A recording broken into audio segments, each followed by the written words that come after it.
So guys এখন আমরা বের করে নিয়েছি বক্স থেকে, এখন আমরা এটাকে ডাইরেক্ট আনবক্সিং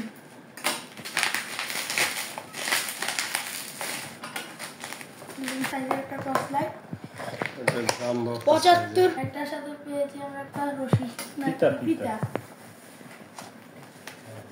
পুরো ফেলাই দিই না বিশাল একটা টর্চ লাইট কি জন্য নেওয়া হয়েছে আল্লাহ এত কি জন্য নেওয়া হয়েছে লাইট বন্ধ লাইট অফ দেখো এদিকে মারো, দেখি টিভির দিকে মারো দেখি কেন হয় অনেক বড় লাইট।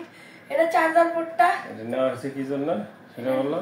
সো গাইস এটা নেওয়া হয়েছে আমার বাবার অফিসের কাজের জন্য। এখন এটা পিছন থেকে এইভাবে চার্জ করতে হয়। চার্জার জানেন?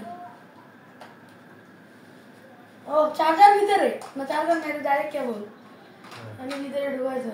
হ্যাঁ দেখছেন ঠিক গাইস? আছে, থ্যাংক ইউ। অনেক সুন্দর। ঠিক আছে গাইস, বাই বাই।